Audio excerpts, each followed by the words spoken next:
உன்னை எண்ணி உன்னோடு பேசிக் கொண்டிருக்கிறேன். குருவின் பெருமைகள் சொல்ல போமா. குரு வாழ்க, குரு நலம் வாழ்க, குருவே துணை. ஓம் ஓம் ஓம்.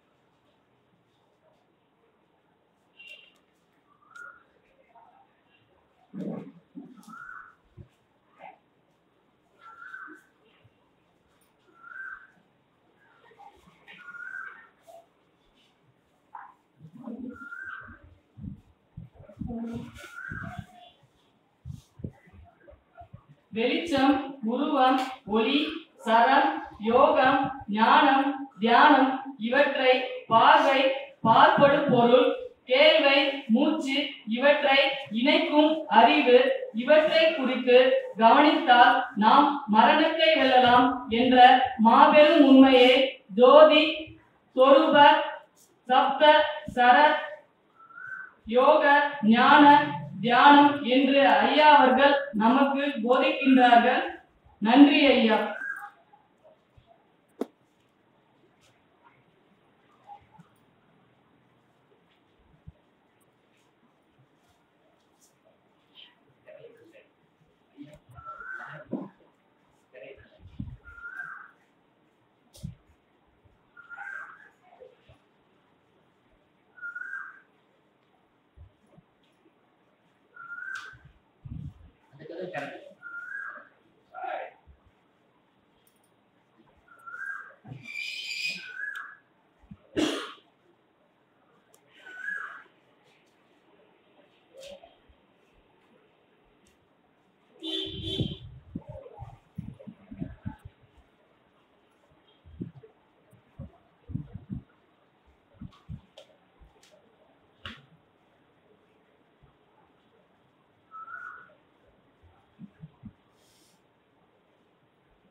ஓம் சக்தி பராசக்தி.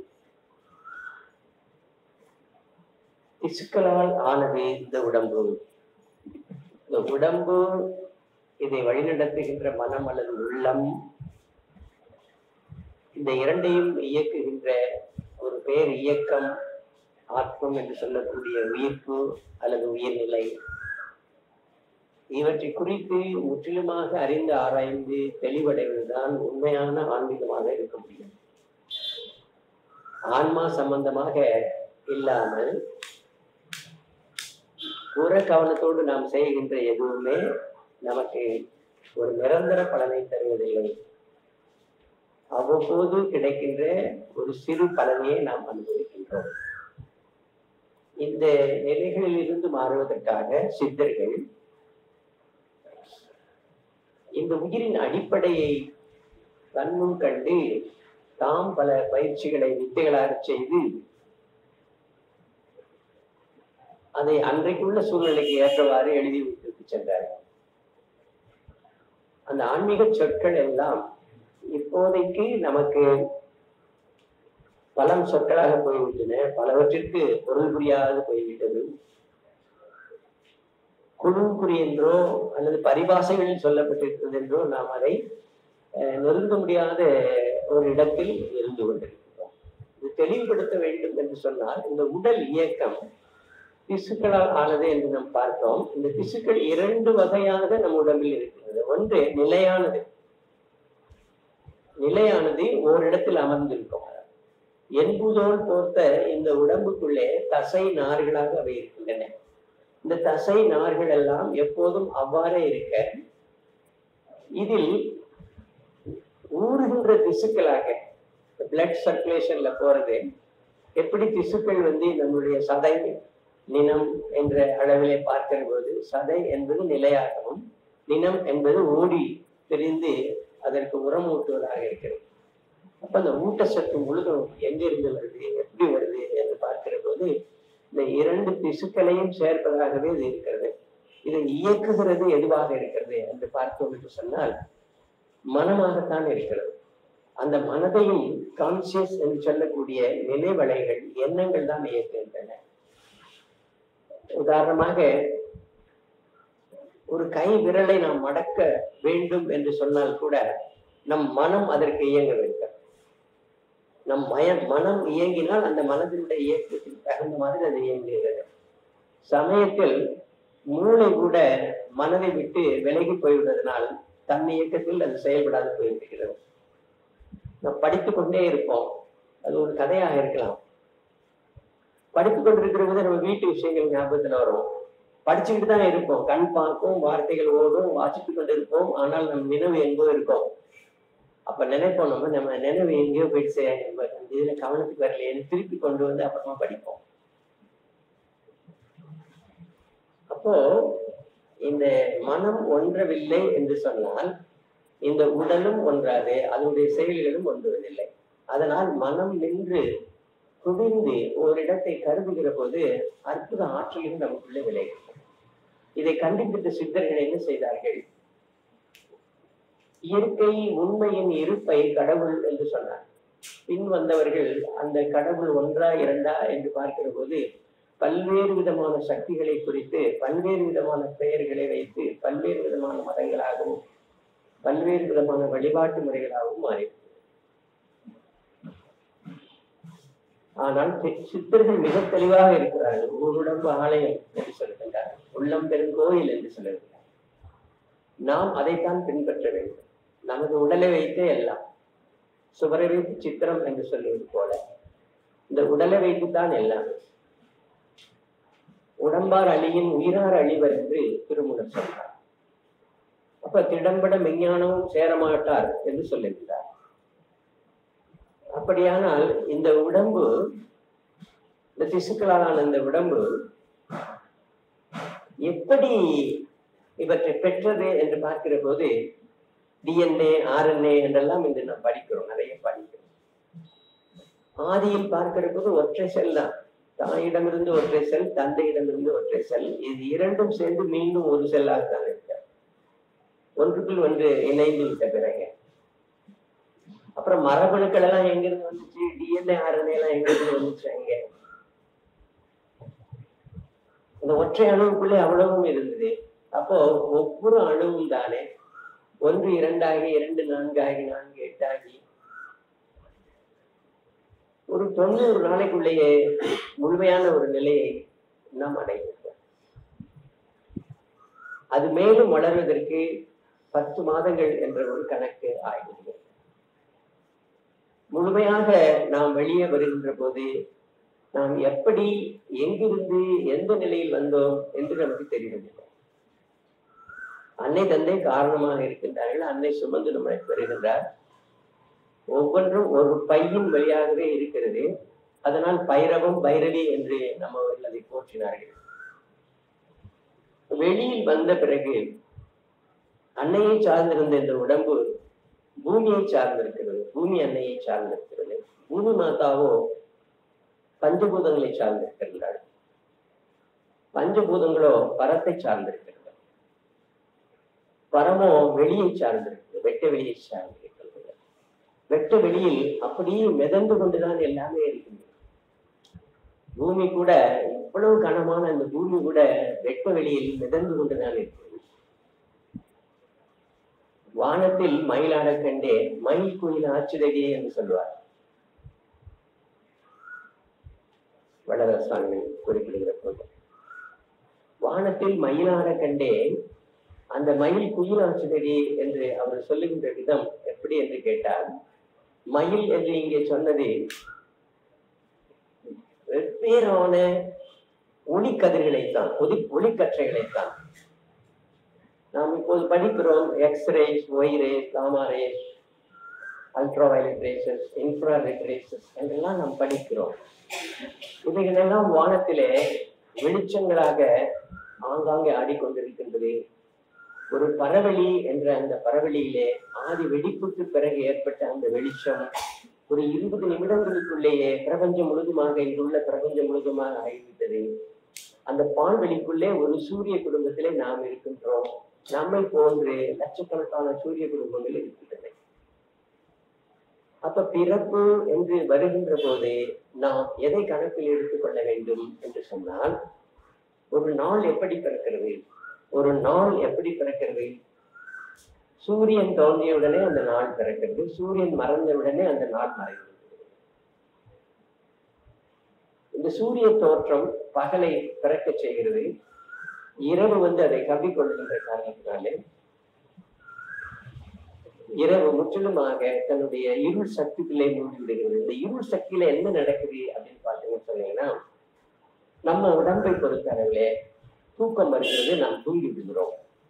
இந்த தூங்குகின்ற நேரத்தில் இந்த 2 டிஷ்யூ என்று சொல்லக்கூடிய உடல் அமைப்புகளுக்குள்ளே ஒரு ஃபியூஷன் நடக்குது.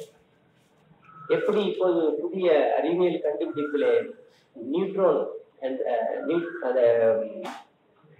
நியூட்ரினோ என்று சொல்லக்கூடிய ஒரு எஃபெக்ட், அந்த எஃபெக்ட்ல தான் உலகமே பிரபஞ்சமே உண்டானது என்று கண்டார்களோ, அது போல நம் உடம்பிலே ஒவ்வொரு இரவும் இந்த நியூட்ரினோ ஃபியூஷன் நடந்து கொண்டிருக்கின்றது.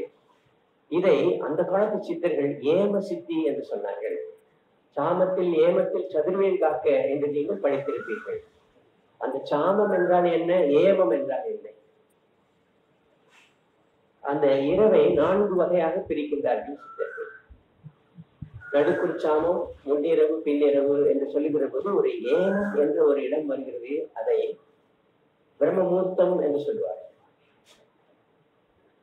இரவு 1 மணிக்கு மேல 4-5 மணி வரைக்கும் இருக்கக்கூடிய அந்த நேரம் ஏமம். ஏமம் என்று சொன்னால், அதாவது நீங்கள் சாப்பிட்ட உணவிலே இருக்கக்கூடிய இந்த மேட்டர்ஸ் அண்ட் மினரல்ஸ் எல்லாம் ஃபியூஷன் ஆகி அவை கண்காது மூக்கு நாட்டு செடியான கூட்டங்களாக மாறுகின்ற ஒரு அற்புதம் நிகழ்கிறது. அந்த ஃபியூஷன் நடக்கிற நேரத்துல என்ன நிகழ்கிறது என்று சொன்னால், நாம் தூங்கி கொண்டிருக்கின்றோம், நாம் அறியாத நிலையிலே நாம் இருக்கின்றோம். அப்போது இவ்வளவு நிகழ்கின்றது. ஒவ்வொரு நாளுமே இந்த nuclear combustion is taking place. அணுக்கள் அங்கே ஒன்றோடு ஒன்று இணைந்து அவை உயிர் செல்களாக மாறிவிடுகின்றன. அப்ப உண்ட உணவு தானே மாறுகிறது. இந்த உடம்பை நாம் எப்படி வைத்திருக்கிறோம்? மலக்கூடாக அல்லவா நாம் வைத்திருக்கின்றோம். உண்ணுவதே பெரிதாக அல்லவா நாம் வைத்துக் கொண்டு இந்த உடம்பை வளர்ப்பதே பெரிதாக வைத்துக் கொண்டிருக்கிறோமே. உடம்பை வளர்த்தேன் உயிர் வளர்த்தேனே என்று சொன்னார்கள். உடம்பை வளர்த்து உயிரை வளர்க்கிறோமா என்று நாம் பார்க்கிறோமா? இது இவ்வளவு எப்படி நடக்கிறது என்று பார்க்கிற போது, நாம் இழுத்து விடுகிற மூச்சு காற்றிலே தான் எல்லாமே நடக்கும். பகல் பிறக்கிற போது 2 வகையான காற்று நம் உடம்பிலே வேலை செய்கிறது. ஒன்று பிராணன், மற்றொன்று அபானன் என்று சொல்லுவாங்க. இந்த பிராண அபானங்கள் நன்றாக வேலை செய்கிற போது நாம் விழிப்பான விழிப்பு நிலையில் இருக்கின்றோம். உறக்கத்தின் போது அவற்றுக்குள்ளே மாற்றங்கள் ஏற்படுகின்றன. ஒவ்வொரு நாளும் நாம் இறந்து பிறக்கிறோம் என்று சித்தர்கள் சொல்லுகின்றார்கள். உறங்குவது போலும் சாக்காடு, உறங்கி விழிப்பது போலும் பிறப்பு என்று பல்லுவர் சொல்லியிருக்கிறார். அப்போ ஒவ்வொரு இரவும் நமக்குள்ளே நிகழ்கின்ற இந்த மாற்றத்தை சித்தர்கள் எப்படி கண்டுபிடித்தார்கள்? நம்ம உடம்புக்குள்ளே ஐயொலி இருக்கிறதாக அப்படி சொன்னார்கள். ஐயொலி பூரிக்கும் ஆகும் சிவானந்தம் என்று சொல்லுகின்றார். சிவ ஆனந்தம் என்பது நெருப்பினுடைய ஆற்றல், காற்றினுடைய ஆற்றல். இந்த ஆற்றல்களை நாம் முழுவதுமாக தெரிந்து கொண்டிருக்கிறோம் என்று சொன்னால், இந்த உடம்புக்கு உணவே தேவையில்லை என்பது நமக்கு தெரிய வரும். ஏன் ஐயா அப்படி சொல்றாரு? உடம்பே இந்த உடம்புக்கு உணவே தேவையில்லைங்கிறாரு. இது சாத்தியமாகுமா, முடியுமா? இது நம்பக்கூடியதாக இருக்குதா? எப்படி இது என்று நாம் சற்று சிந்தித்து பார்ப்போம் என்று சொன்னால், மூச்சு விடாமலேயே நாம் உயிரோடு இருக்கின்றோம். வாதாய் வாடா. மூச்சு விடாமலேயே நாம் உயிரோடு இருக்கின்றோம். உணவு உண்ணாமலேயே நாம் உயிரோடு இருக்கின்றோம். அந்த உயிர்ப்பு தன்னையே வளர்த்துக் கொள்ளுகிறது. அது பர தொடர்புனால் தான் ஆகிறது. அந்த பர தொடர்பு கொண்டு நாம் அன்னம் ஆதாரம் உணவும் இன்றி இருக்கலாம் என்கின்ற ஒரு நிலையை சித்தர்கள் கண்டுபிடித்தார். அதற்கு அவர்கள் சொல்லக்கூடிய ஒரு வழி என்ன என்று கேட்டால் ஏம சித்தி. அதாவது இந்த இரவிலே உங்களுடைய உடம்பு ஆகிறது அல்லவா, இந்த உடல் ஆக்கம் இருக்கிறது அல்லவா, அந்த நேரத்தில் என்ன நிகழ்கிறது என்பதை அவர்கள் மிகவும் தெளிவாக கண்டுபிடித்தார்கள். அப்படி காணுகின்ற போது வாங்கலாயிருக்கார்கள்.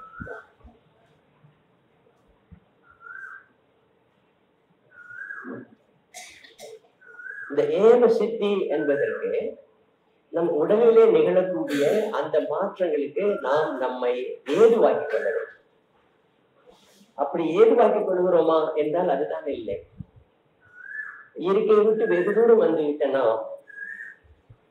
ஒரு 3 ஷிப்ட் போட்டிருக்கோம், நம்ம 4வது ஷிப்டையும் போட்டுட்டு ஒரு டியூட்டி பார்த்தா நல்லா இருக்குமே அப்படிங்கிற நிலையில் தான் இந்த உலகம் போய்கொண்டிருக்கின்றோம். இரவை பகலாக்கி கொண்டிருக்கிறோம், பகலை இரவாக்கி கொண்டிருக்கின்றோம். நடைமுறைகள் எல்லாம் மாறிவிட்டு கிடக்கிறது. நேற்று ஒருவர் எனக்கு கைபேசியிலே பேசினார். ஐயா யார் பேசுகிறீர்கள் என்று கேட்டேன். அவர் ஒரு இடத்தையும் பேரையும் சொல்லி நீங்க யார் பேசுறதுன்னு கேட்டாரு. நான் தான் ஐயா பேசுறேன். நீங்க தான் அந்த புத்தகத்தை எழுதுனதா? ஆமா நான் தான் எழுதுறேன். என்னையா புத்தகம் எழுதிக்கிறீங்க? ஞான ஒளிவிடமா சித்தர் களஞ்சியமா? சரி வாங்கி பார்ப்போம். ஞான ஒளிவிடம்னு சொல்றாரு, ஒளிவிடமா நம்ம ஆயிடுவோமா இல்லட்ட ஏதாவது ஒரு பயிற்சி இஞ்சி கொடுத்துருக்காரா அப்படின்னு பார்த்தா ஒரு இளவு புரியல. 500 ரூபாய் கொடுத்ததுதான் மிச்சம். இந்த மாதிரி புத்தகம்லாம் ஏன் எழுதுறீங்க? அப்படியே அப்படி வியாபாரமா விற்கிறீங்க? இந்த மாதிரி செய்யாதீங்க. ஒரு உண்மையான உணர்வை நான் அவரிடம் கண்டேன். அது அவற்றில் இருந்தவை எல்லாம் வெறும் எழுத்துக்கள் தான். ஒரு பத்திரிகையை தினமும் படித்துக் கொண்டு வந்திருக்கிறவர்கள் இன்றுள்ள ஒரு பாடங்களை சாதாரணமாக ஒரு +2 என்ற அளவிலே படித்து இந்த தமிழை புரிந்து கொண்டிருக்கிறவர்களுக்கு அது வெற்று எழுத்தாகத்தான் தெரியும். அதில் உள்ள பொருள் உங்களுக்கு புரியாது, நிச்சயமாக புரியாது. அப்படியே புரிந்து கொள்ளுகிறவர்கள் கூட எப்படி பயனாகிறார்கள் என்று பார்க்கிற போது அப்போதும் ஐயாவுக்கு வருத்தத்தைத்தான் இருக்கிறது. முடத்தெங்கு என்று சொல்வார். இந்த முடத்தெங்கு என்பது ஒரு தென்னை மரத்தை நீங்க ஆசையா வளர்த்துப்பீங்க. அது வளர்ந்து கொஞ்சம் கொஞ்சம் அப்படி பெருசாகி நம்ம காம்பவுண்ட் விட்டு தாண்டி அப்படி கொஞ்சம் அப்படி சாஞ்சு அந்த உதிர்ற காயெல்லாம் அடுத்த வீட்டுல இருந்து.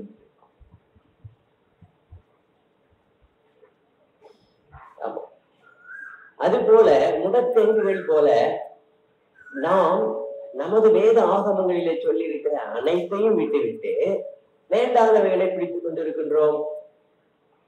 ஆல்பாவாம் பீட்டாவாம், அது ஒரு நல்ல எனர்ஜியா கெட்ட எனர்ஜியா, அதை மாத்துறதுக்கு எந்திரங்களாம். ஆமா, சாதாரண எந்திரம் வந்து ஒரு சில ஆயிரத்துக்கு, பெரிய எந்திரங்களா இருந்துன்னு சொன்னா சில லட்சத்துக்கு என்று வாங்கி வைத்துக் கொண்டு இந்த ஆன்மீகத்தை பாழ் பண்ணி கொண்டிருக்கிறார். மந்திரமும் தந்திரமும் எந்திரமும் ஆன்மீகத்தில் உண்டு. இதை 3ஐயும் பயன்படுத்திக் கொண்டுதான் இந்த ஆன்மீகத்தை சின்னாபின்னமாக்கி கொண்டிருக்கிறது. இது சீராக வர வேண்டும் என்று சொன்னால் நாம் சித்தர்கள் சொன்ன வழியில் சென்றால்தான் அதை சரியாக புரிந்து கொள்ள முடியும். மரபணு என்று சொல்லக்கூடிய அந்த அணுவை நாம் சீர்படுத்தினால் நமக்கு ஏஜிங் என்று சொல்லக்கூடிய வளர்சிதை மாற்றங்கள் இருக்காது. நீங்கள் எந்த வயதில் உங்களுக்கு ஏன சித்தி உண்டாகுதோ அந்த வயதில் அப்படியே இருப்பீங்க. ஒரு 50 வயசுல நீங்க என்லைட்டன் ஆயிட்டீங்கன்னா 50 வயசு தோட்டத்துல உங்களுக்கு எப்படி இருந்தீங்களோ அதே போல கடைசி வரைக்கும் இருப்பீங்க.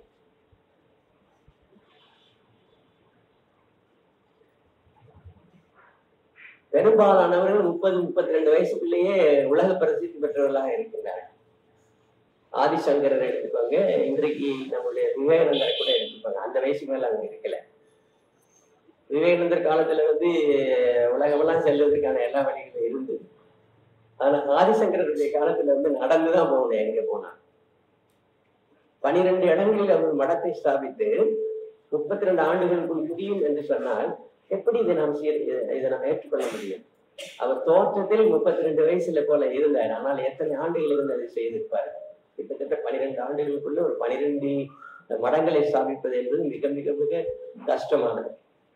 நம்மளால இந்த 30 வருஷமா ஒரு சின்ன யோக மந்திர ஸ்தாபிக்க பண்ண முடியல. சண்டையும் சச்சரவுமாக ஒருத்தர் புரிஞ்சுக்கிறாம மன வேதனைகளோடு இருக்கு. ஐயா என்னதான் சொல்ல வர்றது புரிஞ்சுக்க முடியல. எதற்காக ஐயா உட்கார்ந்து இவ்வளவு நாள் பேசிட்டு இருக்காரு அப்படிங்கிறத தெரியல. அப்போ எப்போது நாம் இந்த கோபதாபங்களை விட்டு குணங்களை விட்டு நிர்குணத்துக்கு வருகிறோமோ அப்போதுதான் உங்களுக்கு இந்த ஆன்மீகம் சித்திக்கும். இல்லாவிட்டால் ஆன்மீகம் சித்திக்காது. குரோனாலஜிக்கலி நாம் திங்க் பண்ணக்கூடாது. ஃபார் எவர் என்ற அளவிலே சித்தர்கள் யோசனை பண்ணதை நாமளும் யோசனை பண்ணி பார்க்கணும். அப்போ முதல்ல நீங்க ஞான ஒளி உடல் என்பதை நீங்க நம்பணும். அப்பதான் முடியும். இவர் இப்படி சொல்றாரு, நம்ம பேசி பார்ப்போம் அப்படின்னு சொல்லிட்டு ஐயா புத்தகம் வாங்கினது சரி. எது உங்களுக்கு புரியலன்னு எனக்கு சொல்லுங்க. அதுல பாத்தீங்கன்னா ஐயா வந்து நிறைய பயிற்சிகள் கொடுத்துருக்கேன். புத்தகத்துல பயிற்சிகள் கொடுத்துருக்கேன். அமிர்த காட்டு சிகிச்சைன்னு அந்த ஒரு சிகிச்சையே போதும். என்னையா பெரிய அமிர்த காட்டு சிகிச்சை? நான் தான் படிச்சு பார்த்தேன். அதுல ஒன்னும் அமிர்தம் காணும் காற்றையும் காணும். எனக்கு 10 வருஷத்துக்கு முன்னாடி ஒரு ஆக்சிடென்ட் நடந்தது. ஒரு கால் இதாயிடுச்சு. நான் வீல் சேர்ல உட்கார்ந்து இருக்கிறேன். நான் கடந்த 8 ஆண்டுகளா எனக்கு தூக்கமே வரல. நானும் கண்ட புஸ்தகத்தை படிச்சு பார்த்தேன். இதையும் படிச்சு பார்க்கறது இந்த அமிர்த காட்டு சிகிச்சை ஏதாவது சொல்லியிருக்காரா பார்ப்போம் நல்லா தூங்குறதுக்கு அப்படின்னு சொல்லிட்டு நான் அதை தேடினேன். என்கிட்ட இல்லை அப்படின்னு சொல்லி. சரி ஐயா, உங்களை எது விழிக்கப்படுகிறது என்று கேட்டேன். நீங்க தூங்குறத பத்தி பேசுறீங்க, நீங்க முழிக்கிறீங்கல்ல, எது உங்களை விழிக்கப்படுகிறது? எப்போதாவது யோசனை பார்த்தீங்களா? முடிச்சுக்கிட்டே இருக்கிறீங்க, தூக்கமே வரல உங்களுக்கு. என்ன கேக்குறீங்க நீங்க? எனக்கு ஒண்ணுமே இல்லை. விழிக்க பண்றதா? நம்ம விழிக்கிறோம், எந்திரிக்கிறோம். கரெக்ட். அப்ப எது உங்களுக்கு தூங்க பண்ணுது? இது ரெண்டும் தெரியல. அப்படி இருக்கிற போது இந்த தூக்கமின்மை என்கிறது வியாதியாக என்கிறது நீங்க சரியாக புரிந்து கொள்ளுங்க. ஐயா அதுல 2 பயிற்சி கொடுத்திருக்கேன். 2 மிக முக்கியமான பயிற்சி கொடுத்திருக்கேன். அவை தின ஒழுக்கம் என்று சொல்லக்கூடிய ஒரு அட்டவணைக்குள்ளே அது வருகிறது. அதிலே சூரிய ஆதிக்கம், சந்திர ஆதிக்கம் என்று 2 இருக்கின்றது. இந்த சூரியன் பெறப்படுகின்ற போது இந்த நாள் நடக்க ஆரம்பிக்கிறது. இந்த நாள் எப்படிப்பா நடக்குது? இந்த நாளுக்கு 5 நடை இருக்கு.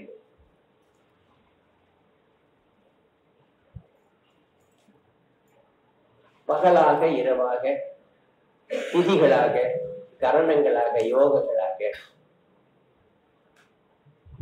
5 விதங்களிலே இந்த நாள் தொடர்ந்து நடந்து கொண்டிருக்கிறது. ஒவ்வொரு நாளும் பிறக்கிறது, அந்த ஒவ்வொரு நாளும் முடிகிறது. ஒரு இரவும் ஒரு பகலும் கடந்தால் ஒரு நாளை அது கடந்து விடுகிறது. அது போல உங்கள் மூச்சு பிறந்த நாளிலே இருந்து அந்த மூச்சு அடைகின்ற நாள் வரைக்கும் நமது வாழ்நாள் என்று கருதுகிறோம். இதற்கு 2 நாசி துவாரங்கள் வழியாக மூச்சு சென்று கொண்டிருக்கின்றது. இதை நன்றாக நீங்கள் கவனித்தால் ஏதாவது ஒரு நாசி துவாரம் தான் சரியாக வேலை செய்யும். இன்னொன்று எப்போதுமே அரைகுறையாக வேலை செய்யும் அல்லது நடக்காது இருப்பதை நீங்கள் பார்க்கலாம். அது மாறி மாறி நிகழ்கிறது. இப்படித்தான் அந்த மூச்சு நடந்து கொண்டிருக்கிறது. இந்த மூச்சிலே நாம் என்னென்னலாம் எடுக்கிறோம் அப்படின்னு சொல்லி பார்த்தீங்கன்னா, காற்றை இழுக்கிறோம் என்பதுதான் இன்றைய அறிவியலாளர்களுடைய கண்டுபிடிப்பாக நாம் ஏற்றுக்கொள்ளப்பட்டதாக இருக்கிறது. ஆனால் சித்தர்கள் இதிலே பிராணன் என்று சொல்லக்கூடிய அந்த வார்த்தைக்கு ஆங்கிலத்திலே சரியான பொருள் இல்லை, சரியான வார்த்தைகளும் இல்லை. இந்த பிராணன் என்று சொல்லுகிற போது பிற அனன், பரத்தை அணைந்து கொண்டிருப்பது என்று பொருள். அதுல 9 விதமான பொருள்கள் இருக்கின்றன. அதில் 8 மிகவும் முக்கியமானதாக கருதப்படுகிறது. 5 பஞ்சபூதங்கள், 3 சுடர்கள், சூரிய ஒளி, சந்திர ஒளி, நட்சத்திர ஒளி.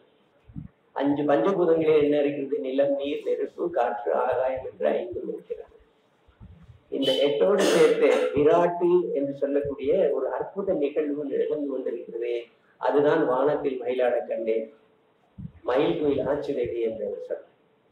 இந்த வானத்தை நீங்கள் கருதுவீர்கள் என்று சொன்னார், அதாவது இன்ஃபினிட்டி என்று சொல்லக்கூடிய வெட்ட வெளியை நீங்கள் கருதுவீர்கள் என்று சொன்னார், அந்த வெட்ட வெளியில் தெரிகின்ற வெளிச்சங்கள் மட்டுமல்ல, அதை ஆழ்ந்து கவனிக்கிற போது அன்ஹியர்ட் வாய்ஸ் என்று சொல்லக்கூடிய ஒரு அற்புதமான நாதம் எப்போதும் கேட்டுக்கொண்டே இருக்கிறது. ஆக வானத்திலே ஒரு படுத்திருக்காரு, வெட்ட வெளியில ஒரு படுத்திருக்கிறாரு, வானத்தை பார்க்கிறாரு. இரவு வேலை, நிர்மலமான அந்த வானம் பார்த்தீங்கன்னா அங்கே நட்சத்திர கூட்டங்கள், எத்தனை விதமான நட்சத்திர கூட்டங்கள், 27 வகையான நட்சத்திர கூட்டங்களை நாம் ஒவ்வொரு மாசமும் சந்திக்கிறோம். நம்ம அதை கடந்து செல்கின்றன. அதிலிருந்து வருகின்ற அந்த நட்சத்திர ஒளிகள் தான் நம் இதயத்தை இயக்கிக் அந்த நட்சத்திர ஒளி தான் நம்முடைய இதயத்தை இயக்கிக் கொண்டிருக்கிறது. இந்த நீச்சினோ என்று சொல்லக்கூடிய அற்புதமான துகள்கள் அந்த காற்று வழியாக உள்ளே செல்கின்றன. இந்த ஒரு துகள் மட்டும்தான் கடவுள் துகள் என்று இன்று விஞ்ஞானிகள் கண்டுபிடித்து சொல்லியிருக்கிறாரு. நேர்ந்து கேட்டால் இதிலே சிறிதளவு தசை நார்கள் போன்றவைகள் இந்த துகளில் அவைதான் சென்று நம்ம இயக்குகிறது. இந்த தைமஸ் என்று சொல்லக்கூடிய அந்த அற்புதமான நார் சத்து தான் இதயத்தை இயக்கும்படியாக இருக்கிறது. அதை இயக்க செய்வது இந்த வெட்டு வெளியில் இருக்கக்கூடிய நாதம், விந்தம் என்று சொல்லக்கூடியது கலையாக நமக்குள்ளே செல்லுகிறது. இதைத்தான் ஐயா அவர்கள் இன்றைய காலகட்டத்திற்கு தகுந்த மாதிரி புரோட்டான் போனிக் என்று சொல்லுகிறோம். இந்த P2 ஃப்ரீக்வன்சி என்று சொல்லுகிறோம். மூச்சு உள்ள போகுது, வெளியே வருது. அந்த ஃப்ரீக்வன்சி எப்படி இருக்குன்னு கேட்டீங்கன்னா, நீங்க எந்த அளவுக்கு நாதத்தை உள்வாங்குகிறீர்கள் அல்லது வெளிச்சத்தை உள்வாங்குகிறீர்கள், எந்த மாதிரியான வெளிச்சத்தை உள்வாங்குகிறீர்கள் என்பதை பொறுத்து நமது இன்டலெக்சுவல் பவர் அமைகிறது. நாதபிந்தாதி கலா நமோ நமோ என்று அதனால தான் அவர் சொன்னார். இது இரண்டும் கலந்து நாம் நாம ஆகிட்டு இருக்கிறோமா? நாமனா ஒருத்தர் மாதிரி இருக்கமா? நம்ம ஒருத்தர் மாதிரி இல்லை. ஒருத்தர் இருக்கிற மாதிரி அறிவு வளர்ச்சி, உடல் வளர்ச்சி, அந்த தேகத்தினுடைய அமைப்பு இருக்கு. ஒன்று பிறகு போல இல்லை. இந்த நியூட்ரினோ எஃபெக்ட் நம்ம உடம்புக்குள்ள வர்றதுதான் நம்மளுடைய ஏமசக்தி என்று சொன்னாங்க. இந்த ஏமசக்திக்கு நீங்க என்ன செய்யணும் கேட்டீங்க அப்படின்னு சொன்னீங்கன்னா, இந்த சூரிய ஆதிக்கத்தையும் சந்திர ஆதிக்கத்தையும் நீங்க வலுவா தெரிஞ்சுக்கணும், நல்லா தெரிஞ்சுக்கணும். அப்ப அந்த மூச்சு காற்றை நீங்க உள் வாங்குறீங்க, அது பிராண அபானனாக நடந்து கொண்டிருக்கிறது, விழித்து கொண்டிருக்கிறோம். இந்த பிராணமும் அபானமும் மிக்ஸ் ஆயிடுதுன்னு வச்சுக்கோங்க, மிங்கிள் ஆகுதுன்னு வச்சுக்கோங்க, ரெண்டு ஒன்னா சேர பார்க்குது அப்படின்னு சொல்லி பார்த்தீங்கன்னு சொன்னா, சமானன் என்ற ஒரு வாயு வேலை செய்கிறது. அந்த நேரத்துல நமக்கு அசதி வரும், சோம்பல் வரும், கொட்டாவி வரும், தூக்கம் தூக்கமா வரும். கொஞ்ச நேரத்துல அப்படி இருந்து அது ரெண்டும் என்ன ஆயிடும்? வியானன் ஆயிடும். இந்த பிராண அபானம் சமானனாகி வியானன் என்கின்ற ஒரு காற்று நமக்குள்ளே பறிகிறது. நாம் தூங்கிட்டு இருப்போம். இந்த தூக்கம் சாதாரண தூக்கம், ஆழ்ந்த தூக்கம். இந்த சாதாரண தூக்கத்துல கனவு ஒரு சொப்பனங்கள் வந்து கொண்டு இருக்கும். ஆழ்ந்த தூக்கத்துல அதுவும் இருக்காது. நல்லா தூங்கி வரும். நல்ல தூங்க நேரத்துல தான் அந்த ஏமசிட்டி நடந்து கொண்டிருக்கிறது. அதாவது உங்கள் உடலை புதுப்பிக்கிறது. உங்களுடைய உடலை தேய்ந்து போன செல்களை புதுப்பிக்கிறது, பழைய செல்களை வெளியேற்றுகிறது, புதிய செல்கள் உற்பத்தி ஆகின்றன, உண்ட உணவு செரிக்கிறது என்று சொல்கின்றோம். இவை எல்லாம் காற்றால் தான் நடக்கிறது. அந்த காற்றினுடைய பரிமாணத்தை நீங்கள் பார்க்கிறது எப்படி மாறுகிறது என்று பாருங்கள். இந்த தியானம் எவ்வளவு தூரம் நீங்கள் வைத்திருக்கிறீர்களோ அதுதான் உண்மையான தூக்கம். ஆனால் இந்த தியானனில் நீங்கள் எவ்வளவு நேரம் இருக்கிறீங்க? இருக்க முடியாது. அந்த பெரியவருக்கு நான் சொன்னேன், ஐயா அதுல வந்து சூரிய ஆதிக்கம் சந்திராதிக்கம் 2 பயிற்சி இருக்கு.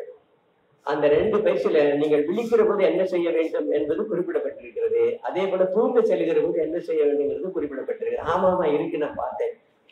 அப்ப நீங்க என்ன செய்யுங்க, அதை எடுத்துட்டு அப்படியே படிச்சீங்கன்னா உங்களால அதை செய்ய முடியாது. பெற்றோர் வணக்கம்னு இன்னொரு பயிற்சி இருக்கு. இந்த பெற்றோர் என்பது மூதாதையர்களுடைய ஒரு வணக்கம். இந்த மூதாதையர்களுடைய வணக்கம் என்பதை அன்றாடம் நாம் நினைத்து செய்யக்கூடியதாக இருக்க வேண்டும். அதனால் நீங்கள் யாரை ரொம்ப விரும்புவீங்க, உங்களுக்கு முன்னாடி இருக்கக்கூடிய தெய்வம் யாரு, உங்க இஷ்ட தெய்வம் யாரு அப்படின்னு சொல்லி கேட்டேன். அவர் எங்கேயாவது ஏதாவது முனீஸ்வரன் இந்த மாதிரி கந்தன் கோவிந்தன் ஏதாவது சொல்லிட போறான்னு வச்சுட்டு நானே அம்மா அப்பா தான் அப்படின்னு சொல்லி ஒரு எடுத்து கொடுத்தேன். நானு ஆமா அம்மா அப்பா தான் நானும் விரும்புறேன், அப்படித்தான் நான் நினைக்கிறேன். ஆனா திரௌபதி அம்மான்னு ஒரு அம்மா இருக்கா, அவளைதான் நாங்க குலதெய்வமா கொண்டாடுறோம் அப்படின்னு. ரொம்ப நல்லது. திரௌபதி என்று சொல்லக்கூடிய அந்த சக்தி 5 பஞ்சபூதங்களுக்கும் அதிபதி என்று பொருள். அதை வைத்து கதை எழுதினாங்க. அந்த 5 பஞ்சபூதங்களுக்கும் அதிபதியாக இருக்கின்ற ஒரு அன்னையை நீங்கள் தெய்வமாக வணங்குகிறீர்கள். இந்த 5 பஞ்சபூதங்களும் உங்களுக்குள்ள தூண்டி செய்யறது, எழுப்பு செய்யறதுங்கிறது 2குள்ள இருக்கு. ஆனா இது வரைக்கும் நீங்க கவலைப்படவே இல்லை. இப்ப அதை நீங்க எடுத்து பாருங்க. எடுத்து பார்த்துட்டு ஒரு 3 நாளைக்கு அதை பயிற்சி செய்யுங்க. அப்ப என்ன செய்யுங்க, அன்றாடம் செய்த அத்தனையும் அன்னை தந்தைக்கு சமர்ப்பித்து விடுங்க, உங்களுடைய இஷ்ட தெய்வங்களுக்கு சமர்ப்பித்து விடுங்க.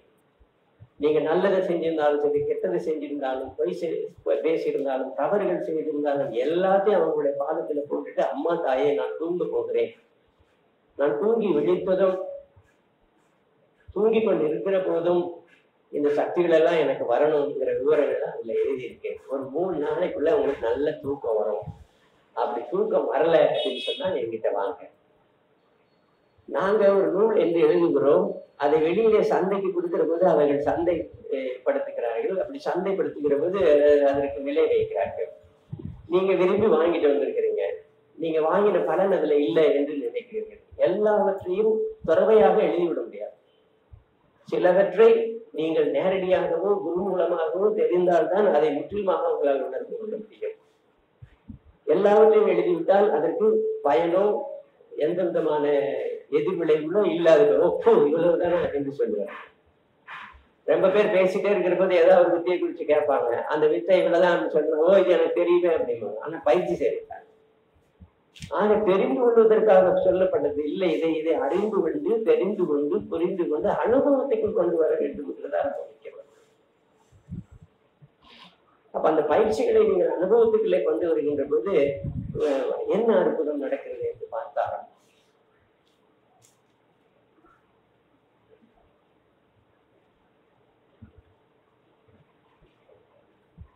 வேலத்த கண்ணை வெளியில் விழித்திரு, காலத்தை வெல்லும் கருத்துதான் என்று சொல்லுகிறார்கள். இந்த வேலத்த கண்ணுங்கிறது எந்த கண்ணுப்பா?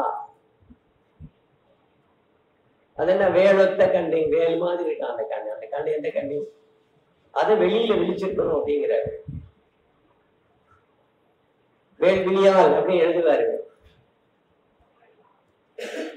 அதை வர்ணிச்சு எழுதுற போது கதாசிரியர்கள் எல்லாம் பார்த்தீங்கன்னா கண்ணு வந்து பார்த்தீங்கன்னா ஈட்டி மாதிரி இருந்தது, வேல் மாதிரி அழகா இருந்தது, வேல் விழியால் அப்படின்னா எழுதுவாங்க.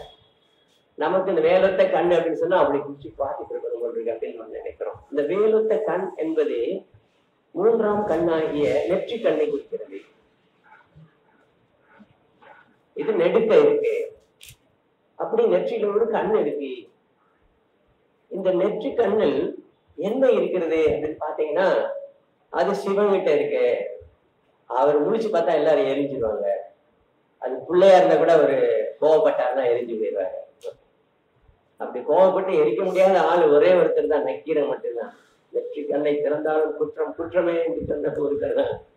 ஆக வெறும் கதைகளுக்குள்ளே போய்விட்ட காரணத்தினாலே அதனுடைய உண்மை பொருள் நமக்கு தெரியல. இந்த வேலொத்த கண் என்பதே சித்தர்கள் என்ன சொல்லுகிறார்கள்? சித்த ஆகாசம், சிதாகாசத்திலே இருக்கக்கூடிய ஒரு இடத்தை சொல்லுங்க. சித் என்கின்ற ஒரு எனர்ஜி, சித்தம் என்று சொல்லக்கூடிய அந்த எனர்ஜி, அதுதான் மேக்ரோ காஸ்மிக் எனர்ஜியாக பிரபஞ்சங்கள் முழுதும் நடத்தி கொண்டிருக்கிறது.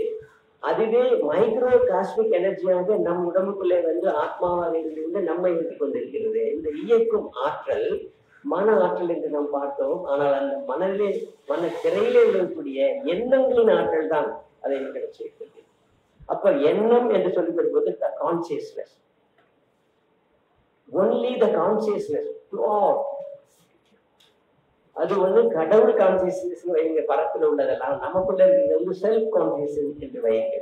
இந்த இரண்டும் வித்தியாசப்பட்டு இருக்கிறதுனால நாம் உலகிலாக வந்து உலகின் நிலைகளுக்குள்ளே சுற்றுகிற போது, உலக இச்சைகளுக்குள்ளே இருக்கின்ற போது நாம் பசி, தாகம், காமம் இப்படி நாம் காலத்தை கடத்துகிறோம். அதனால் நரை, திரை, மூப்பு, சாக்காடு. ஆக அவர்கள் என்ன சொல்லுகிறார்கள்? ஏற்றி இறக்கி இருகாலும் பூரிக்கும் காற்றை பிடிக்கும் கணக்கறிவார் இல்லை, காற்றை பிடிக்கும் கணக்கறிவாளுக்கு கூற்றை உதைக்கும் குறியதுவாமே சொல்கிறார்.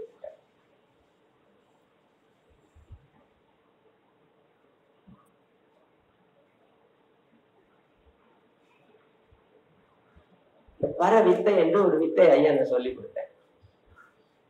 சித்த வித்தை என்று இருக்கிறது, பிரம்ம வித்தை என்று இருக்கிறது, சகராதி சகராதி வித்தைகள் என்றெல்லாம் ஐயா பாடலில் உங்களுக்கு தினம் படிக்க வைக்கிறது. 30 வருஷமா படிச்சுக்கிட்டு இருக்கிறோம். ஆனா யாருமே இந்த சகராதி வித்தைங்கிறீங்களே, தகராதி வித்தைங்கிறீங்களே, ககராதி வித்தைங்கிறீங்களே, இதெல்லாம் என்ன வித்தைங்கன்னு இதுவரைக்கும் யாருமே கேட்டதே இல்லை. நானும் ஒவ்வொரு முறையும் சத்சங்கம் முடிச்ச உடனே ஏதாவது ஒரு கேள்வி கேளுங்க, ஏதாவது ஒரு கேள்வி கேளுங்க. யாருக்கும் தோணலையா? இல்லைன்னா ஐயா எங்கேயோ பார்த்து எதை எழுதியிருக்காரு, நம்ம படிச்சுட்டு போவோம் அப்படின்னு நினைக்கிறீங்களா? எனக்கு தெரியல. வித்தை என்று ஏன் சொல்லுகிறோம் என்று கேட்டால், வித்தைக்கு ஒரு பலன் இருக்கிறோம். பயிற்சி அப்படின்னு சொன்னீங்கன்னா அந்த பயிற்சி பலன் இருக்கலாம், இல்லாம போகலாம், அல்லது பயிற்சி செய்யற அளவுக்கு அந்த பலனாக இருக்கலாம், உங்களுடைய முயற்சிக்கு தகுந்த மாதிரி இருக்கும். ஆனா வித்தைனா அப்படி கிடையாது. வித்தைனா அதுல பெர்ஃபெக்டா இருக்கும். வில்லுக்கு விஜயம் என்று நாம் ஏன் சொல்லுகிறோம் என்று கேட்டால், அந்த வில் வித்தையில் அத்தனை பேரும் கெட்டிக்காரர்களாக தான் இருந்தார்கள். இருந்தாலும் விஜயனை மட்டும் நம்ம ஏன் சொல்றோம்? இது வில்லுக்கு விஜயனாக இருந்தார். அது போல வித்தைக்கு உகந்தனாகவும் விளையாட்டு நாயகனாகவும் கடவுள் ஒருவரே இருக்கிறார் என்று எல்லா அறிஞர்களும் ஞானிகளும் சொல்லுகிறார்கள். அப்போ நமக்குள் வித்தைகளுக்குள்ளாக அடங்கி இருக்கக்கூடியதை நாம் வித்தையாக தான் பார்க்கணும். அப்ப பிரம்ம வித்தை என்று சொல்லி இந்த நெற்றி கண்ணை உபநயனமாக பெற்றவர்கள் அன்றும் இன்றும் என்றும் சிறப்பாக விளங்குவதற்கு காரணம் அதை எப்படி அவர்கள் உபயோகப்படுத்துகிறார்கள் என்பதை வைத்துத்தான். ஆக இந்த நெற்றிக்கண்ணை உபயோகப்படுத்த தெரிந்து விட்டால் நமக்கு மீதி எல்லாம் தெரிஞ்சு அதை எங்க வச்சிருக்கிறோம், அந்த ஏம சித்தி வரணும் அப்படின்னா அதை எங்கே வச்சிருக்கிறோம்.